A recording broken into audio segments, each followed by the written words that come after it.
The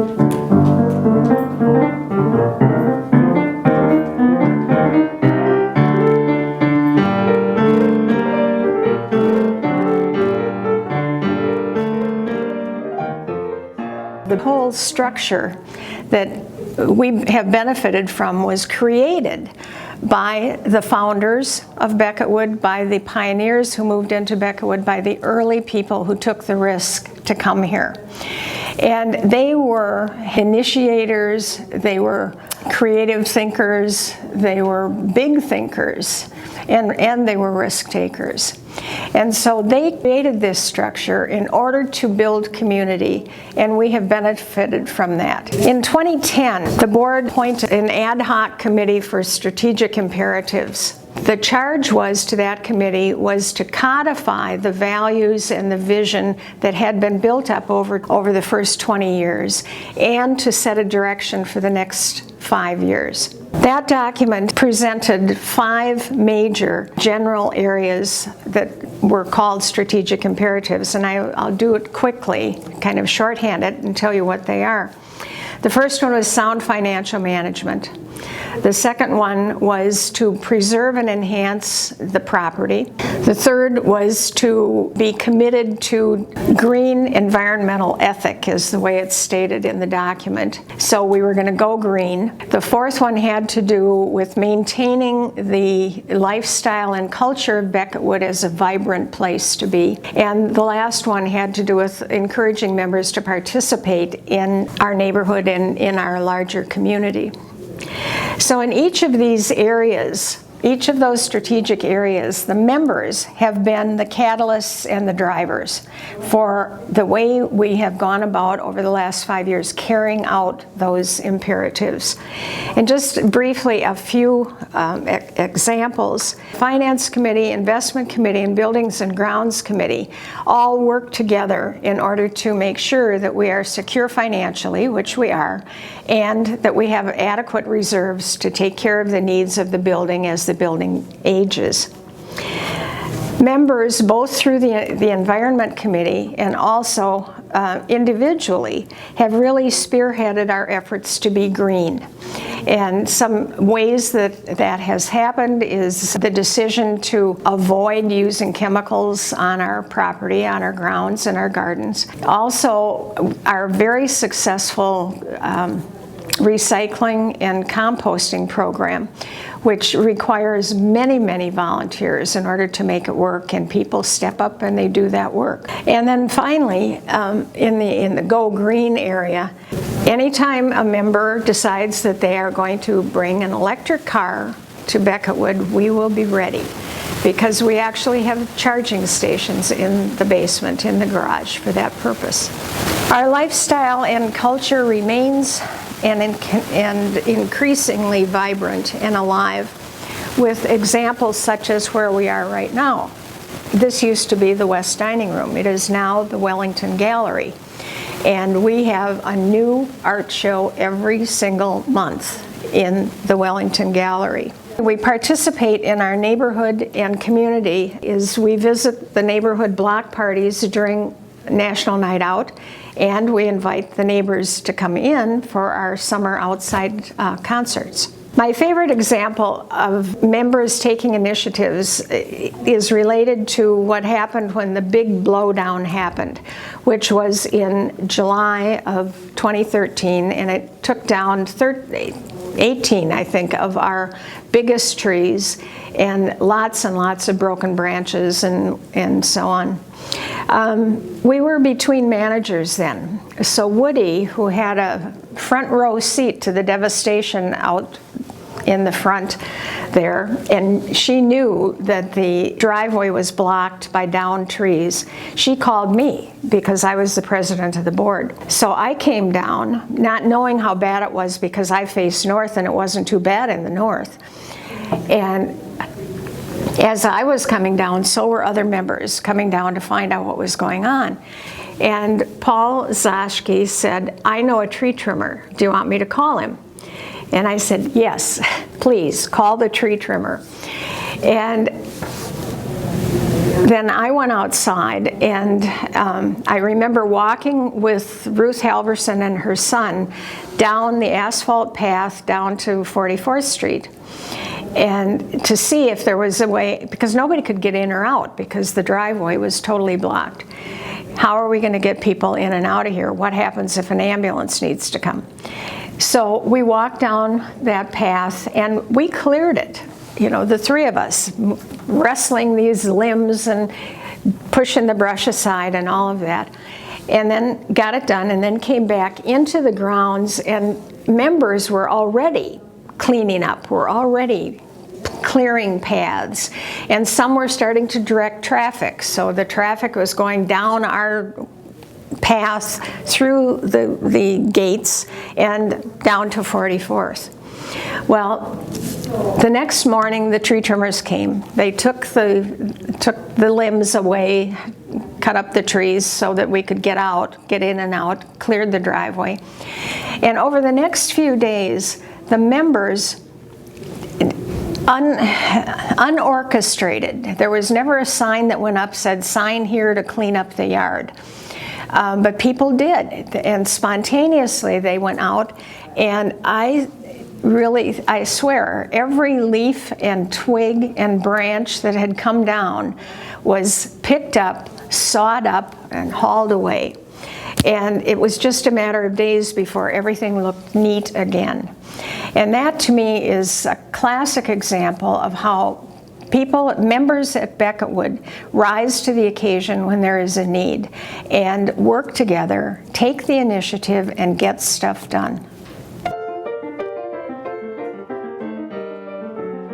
I happen to be the chairman of the program committee. For about 9 months of the year, our committee plans to have the average of about 4 programs a month. And the others are meant to be enlightenment. Of course, they overlap. Basically, entertainment would be like a musical program, perhaps, or a movie of some kind. And the enlightenment would be speakers that come in and do our programs for all kinds of different issues or subjects that they know of and are interested in, and they share it with us. At the risk of sounding a little prideful, I guess I would have to say that almost all the people who come and give us programs, whether they're informational or musical or whatever they are, they come up to me after the program is over and say, "We would be happy, I would be happy to come back here anytime." They say, "We would love to come back here and give you another program at a later date if you would like." Our audience is attentive and appreciative. We love music. We love to be informed of what's going on, either in current events or things that have happened. For example, next month we have a man coming. He's a photographer and speaker, and he gave us a trip from Itasca down to Little Falls on the Mississippi River with pictures and interviews with people and so forth. It was fascinating. Now he's coming next month, and he will do Little Falls to St. Paul on the river, and that area with interviews with people and music that he has. It's just, the people here just loved his program. And then at a later date we'll have him for his third and final segment of this particular program idea.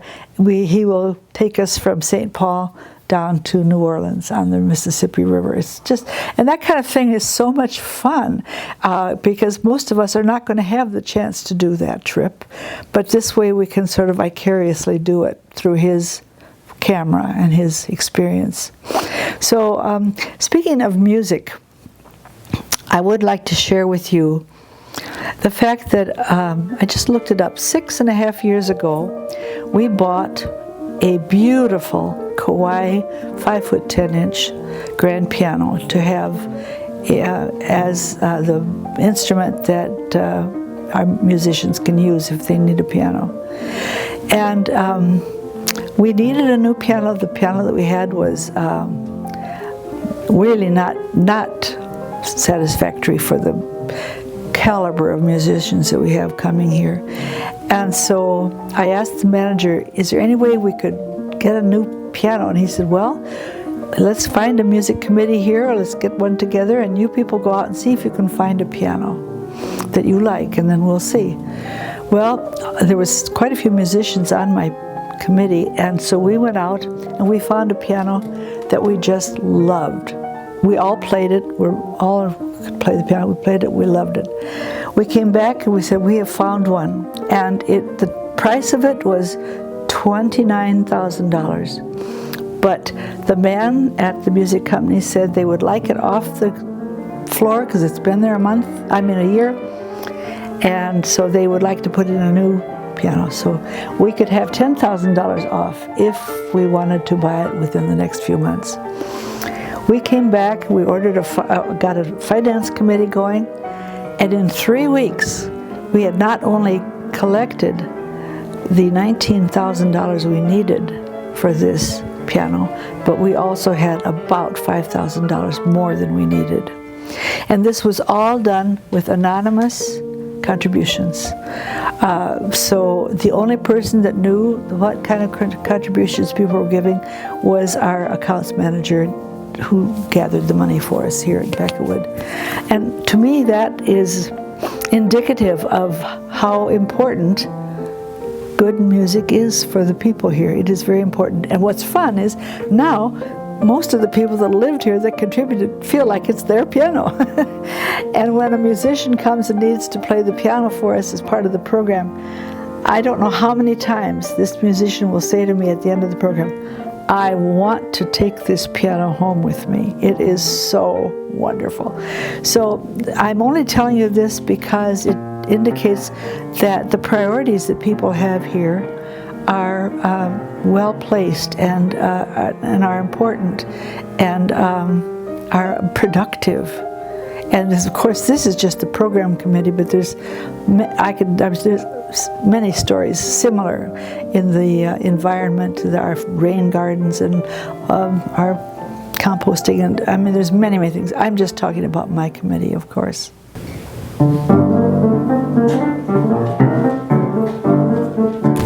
I'm Jim Mansfield, Chairman of the Buildings and Grounds Committee, which is one of its responsibilities is the bus. We have a subcommittee that's working with the bus. It's old, our air conditioner doesn't work. We're replacing it, but at the same time we're considering storage for it so that in the future it does not sit out in the elements, and a regular maintenance schedule so that it gets washed a little bit more. In this weather that's tough, but normally we'll try to do that. This is our second bus. The air conditioning, as I said, does not work on it now. Don't need it this time of year, and we have a committee working to find a replacement or repair, and that decision is supposed to be made at the April Buildings and Grounds meeting, and of course then it will go to the Board of Directors for final decision. I think it's time. This bus is used for shopping trips, and it's also used for trips around town for all kinds of events, sporting events, plays, operas, musical. This week it's going to go to the St. Paul Chamber Orchestra down at the Ordway Center. Becketwood Bus has been a really wonderful friend to me. And I go on the excursions that the excursion committees have planned. I enjoy those. I enjoy going over to Lund's to get food. I like to go with the bus that will drop me off down at the post office so I can get mail to my daughter who's overseas. And I just feel like the bus has opened a door to me, and I'm very happy for it. How often do you take the bus, sir? I take the buses every chance I get. It's a fabulous way to get around town. It's very efficient and effective and friendly. When do you use it? What for? Oh, I use it different times of the day. Sometimes to go to the Y, and sometimes just to go, just to have the enjoyment of the riding. Why are you using the big bus? Because we are going to probably purchase a 20 passenger, and if we do purchase a 20 passenger, more than 20 people, we're going to have to hire a bigger bus. So we're going to get their feedback on how much they like it when they come back. It would be nice to have a different bus or one that's very reliable, which is what we need for our folks. Now, The other thing, I wish they'd take us to the movie theaters.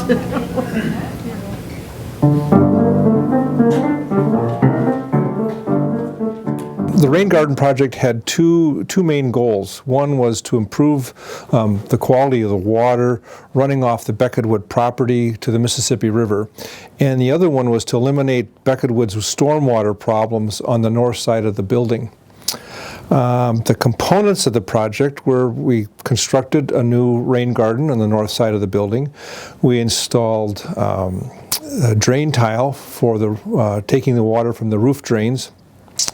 And we improved the natural swale on the north side of the building that takes water from the north side to the east side of the building on the north to the Fernwood Glen area. So what was completed during the project was we installed a rain garden that functions as a collection basin for the water running off of the north parking lot and of the roof area on the north side. The rain garden allows for infiltration and filtering of water before it runs off through the swale. The rain garden is also an aesthetic feature on the north side, which includes native and sustainable plants. Another significant benefit is solving of two stormwater problems. One, we eliminated Lake Becketwood in the north parking lot, and we're also removing excessive amounts of water that was runoff from the roof on the north side of the building. That water now runs through the drain tile to the rain garden and doesn't collect on top of the underground parking, the parking garage roof.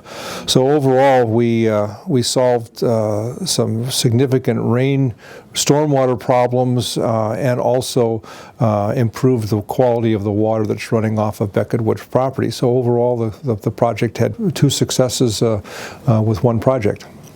I think future program might be we should look at the runoff from the chapel parking lot. That water runs into the storm sewer system and goes into the Mississippi River. So that's an opportunity for the cooperative to perhaps create another rain garden on the south side or a swale of some sort to provide infiltration, and then water would then move to the Mississippi River after being somewhat filtered by a swale or a rain garden on the south side. Also, there's opportunities to divert some of the roof, the water that comes down off the roof into the gutters and onto the property.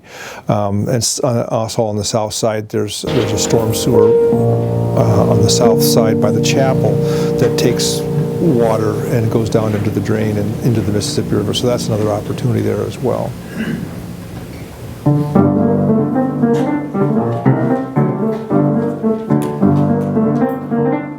Several years ago, I read an article in the paper describing the Little Library movement, which began in Hudson, Wisconsin. It fascinated me because at Becketwood we have many, many readers who have good quality books which can be donated. So upon investigation, the library committee decided that it would sponsor the Little Library, and we set about getting cooperation from other groups within Becketwood. The workshop took the initiative to build the Little Library. Okay. Well, it started out with Marcy Wallace's idea, and she's on the library committee.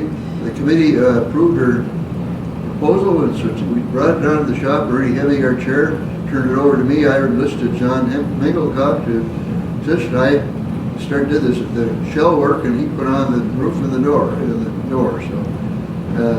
then Marcy's husband got the job of putting it in the ground. Dot Palmquist, one of our local artists, she made these little X signs that you find on barns in Pennsylvania.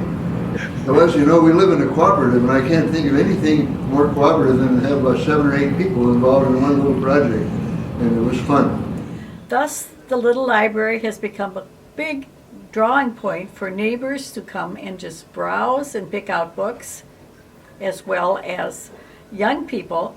One day when I was visiting the local fabric store and quilt store on Bloomington Avenue, I began talking with the salesperson who asked where I lived, and I mentioned Becketwood. Well, she immediately responded that she lived on 46th Avenue and knew Becketwood quite well. She and her teenage daughter would frequently come down and let the daughter, she allowed the daughter to pick out any books she wanted from our library, and she thanked us for putting up the little library. We have no problem collecting books, as we have 2 collection points within our building, and they're often filled with both paperbacks and hardbacks, which are of great quality and willing to donate them. I think we have been very successful. I think we have contributed to neighbors knowing a little bit more about Becketwood, and we certainly have enlisted great cooperation among our own members. Okay, this is the old boiler, okay, and this is the newer boiler. New boiler, a twin of that one, okay. This is a little smaller than that one at 2 million BTUs. That's a 2.7 million BTUs. However, because of the efficiency of this one in the lower temperature operation, it actually puts out almost as much as that one does. One result of the new boiler is that because so little heat escapes from it, the room is now freezing cold. So we've had to insulate the air compressor, which kept freezing up. And we have heaters and insulation surrounding the air compressors to keep them from freezing. Because that's the other part of our system controls for the building is pneumatic air. We need to reduce our amount of energy that we use to run our building, both electrical and gas. And so one of the reasons was to install more efficient equipment. Okay? And then that'll be the next area that we're going to show you is how we're reducing our consumption by reducing our losses due to what we pump out of the building and what we pump in. The airflow that we put into the hallways, we pressurize, and then we also humidify the air. And those are both on the west wing and the east wing. We have new humidifiers, and we are installing energy recovery ventilators to make it more efficient to heat and cool our hallways as well as to humidify the building. And the registers at the end of the hall where the east wing is, and then in the west wing you'll see them as you come out the elevator doors, the air that blows into the hallway pressurizes the building. And that air then pushes into the units, and there's an exhaust fan in each unit in the bathroom that pulls the stale air out of the building and exhausts it out. The energy recovery ventilator mixes those 2 air streams, and we take the heat that we are normally just throwing out in the winter time and bring it back into the building. Also the humidity, and then in the summertime we will reverse that. The hot air that's coming into the building will be pre-cooled by the air that we've already treated and removed the humidity from that we exhaust out our bathroom. So we reuse the energy over and over again, and that's what we installed to save some more money. This is the new energy recovery ventilator. It is made by Renew Air. It's a company that manufactures in Madison, Wisconsin, so fairly local. That is our exhaust fan that normally exhausts everything from the bathrooms in the units, and this one is large enough that it exhausts 8,000 cubic feet a minute. Okay, and now what we're doing is we're taking the exhaust air and we're running it through the energy recovery ventilator, and we're also bringing in our outside air, which comes in, and then there are 2 streams of air that pass each other, and the humidity and heat is transferred by cores inside. This is the humidifier. Replaced an old dry steam that was 16 years old. This one is putting about almost 600 gallons of water into the air every day. Humidity right now in the building is 32% on the east side here, and that's what it's taken to keep it there. Yeah, a lot of the mechanical upgrades that we've planned as far as the boilers, the chiller, the domestic hot water heaters, the air ventilation control systems, and the energy recovery ventilators was kind of put on about a 5-year plan. And then when all of that was done, then we would continue with other energy saving measures along with windows, changing the windows. We did 100 so far, and we only have 890 more to go or something like that. So. Okay.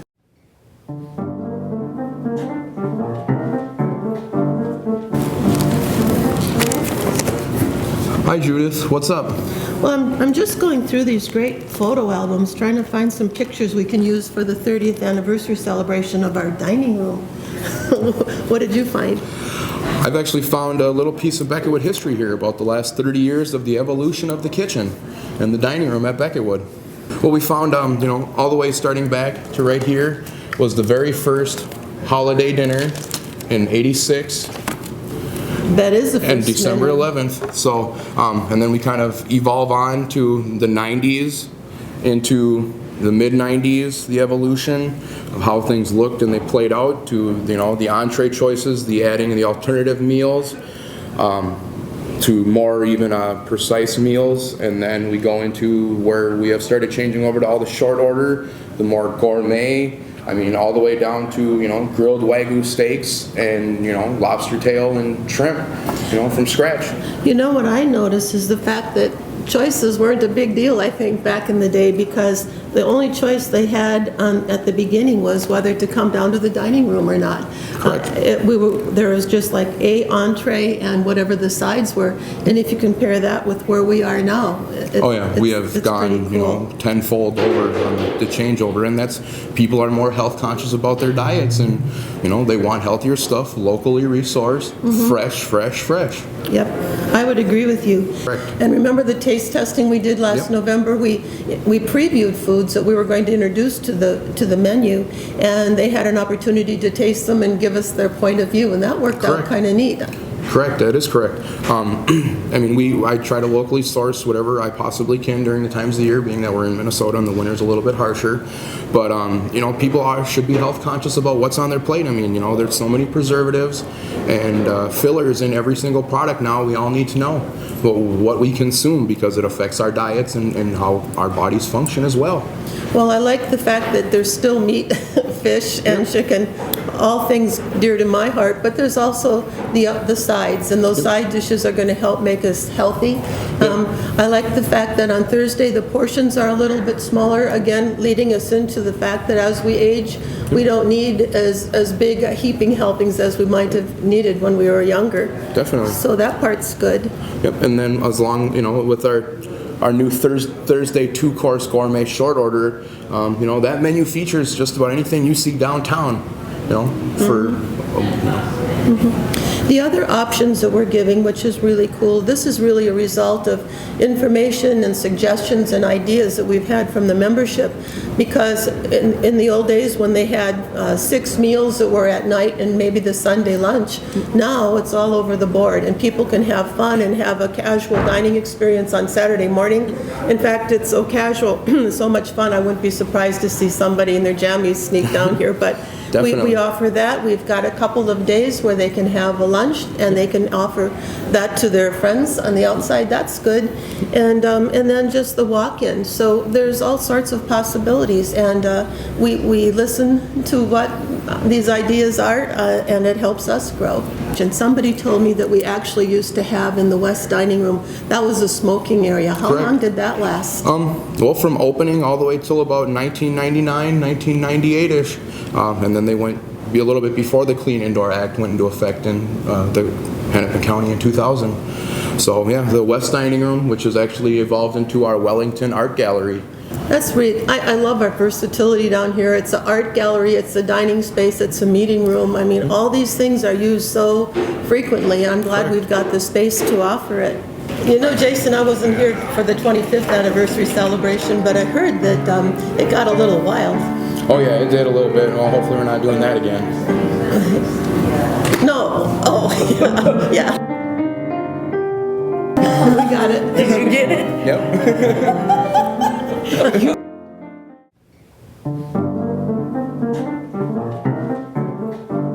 So when I started as marketing coordinator in the summer of 2012, Just before I started, the new Becketwood website had been launched, and everyone was quite excited about it.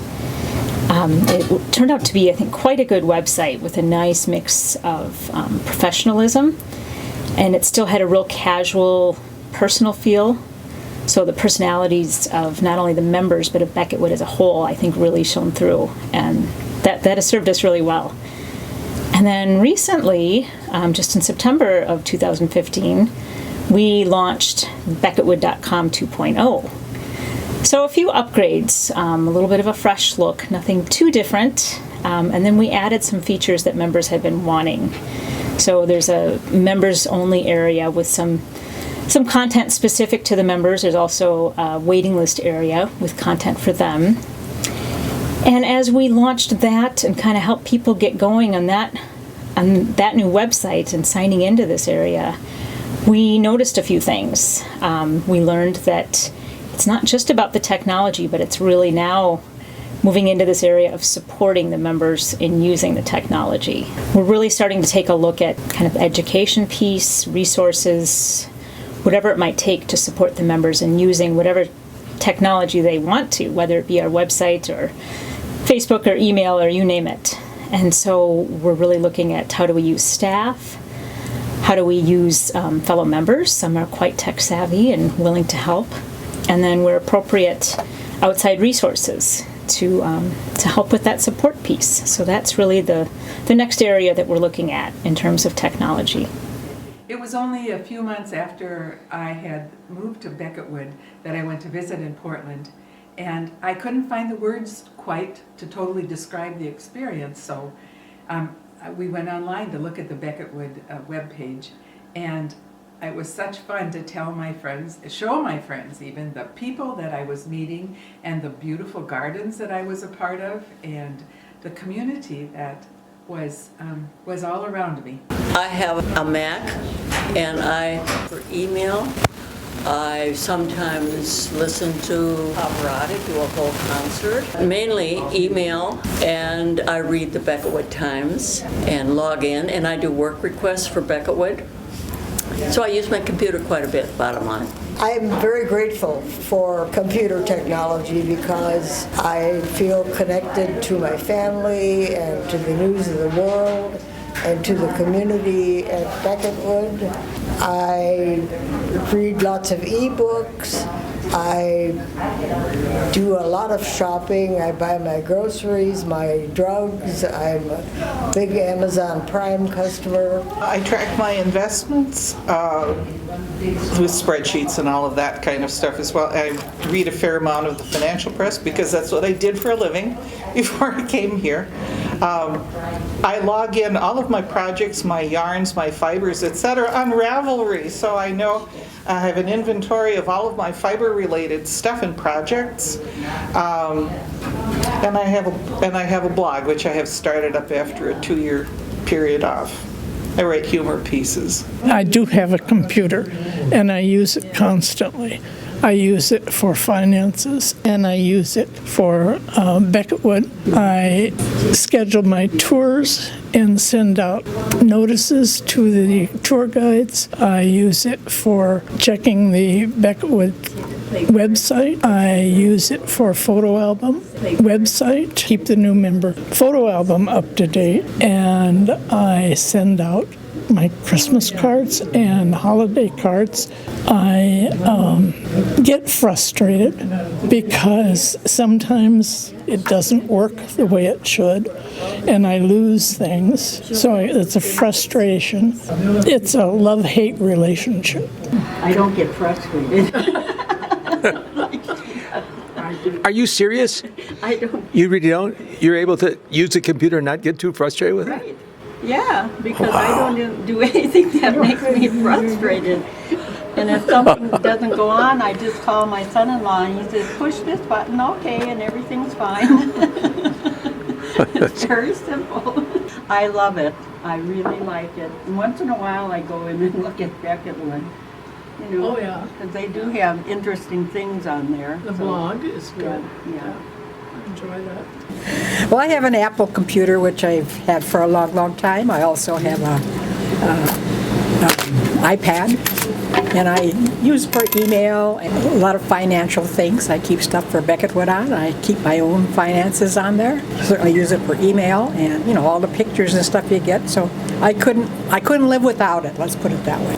Yes, I have a computer and I enjoy it. It's an Apple and I use it mostly for email, check on my checking account balance every day in it. That's mostly what I like it for. Okay. And my kids go on there. They check it. They're always interested in what Becketwood is doing. Yeah, I've got a son who checks the menus. Yes, it's good. Yeah, I use it for menus and for the activities too. Yes. The Technology Hub has the mission of helping members deal with technology, particularly information technology issues that they have, probably computers, television controls, things of that nature. The experience we've had so far would be pretty much a one-on-one activity where a person might even, within their own unit, one of the Technology Hub people would visit the unit at their request to help them deal with problems. Some examples might be some problems having a printer work or being able to move pictures from the computer to emails to be sent to other people. So the Technology Hub has the mission of helping members deal with technology.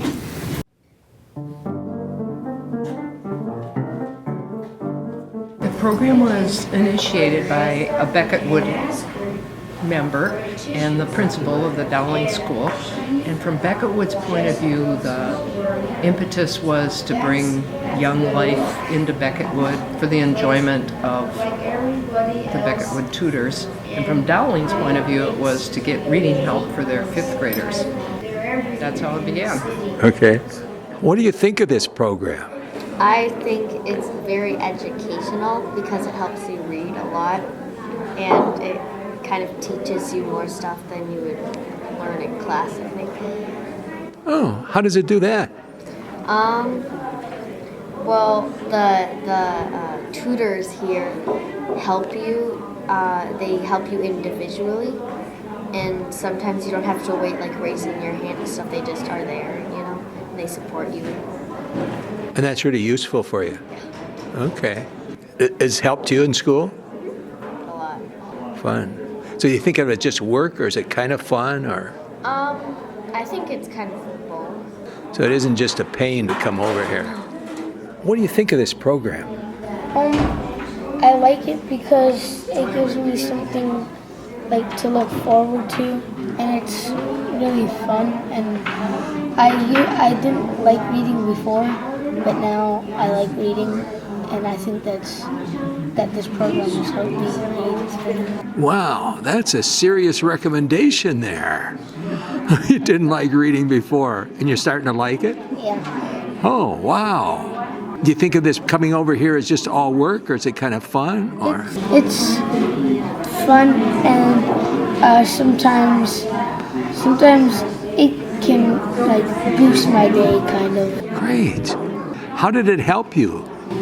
Well, it helped me because I usually would come to my house and just go upstairs and play on something, but now I go upstairs and start reading all the time. And I think that this helped me because now I'm starting to like it and get like it every day. Like I like it more than I used to. Thank you. You're welcome. We started with 4 kids coming twice a week, and then it grew to 6 kids, and in January it's going to be 10 kids on Tuesdays and still 6 kids on Thursday. We're limited by the rides the kids can get from Dowling to come to Becketwood. So the program's growing, the kids are liking it. Some people seem to walk through and smile to see the kids here. I think the fact that we've grown from a dozen tutors to 20 demonstrates that people see it as a positive thing and are willing to risk coming on. At first people thought they needed to be teachers to do it, and now they're realizing if you just enjoy kids, you'll do a great job.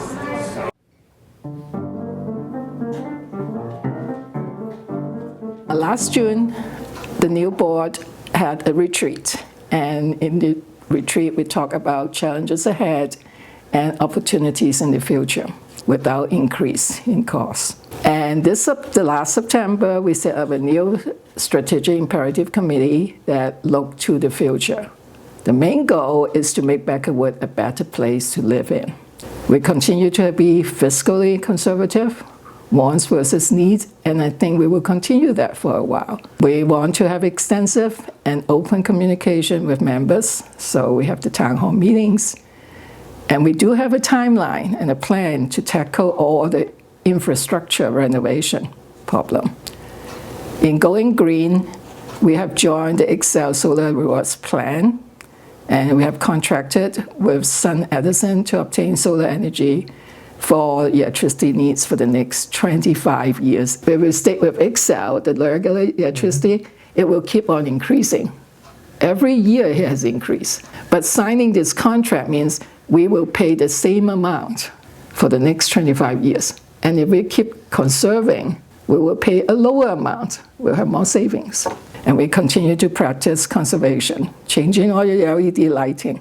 In lifestyle, we have set up a technology hub to help members to stay informed and connected with the newest technology. The website is doing very well. It continues to have improvement, and it keeps attracting at least 25 to 30 members every month to ask about us. Diversity, as far as diversity is concerned, we see diversity in all aspects, culturally, racially, and I think I'm a perfect example of racial diversity. To think that in 5 years since I'm here, I have been elected president, and that is really, really a very good example of how diverse Becketwood has become. We participate in the neighborhood. You already saw a film about the Becketwood buddies and the children.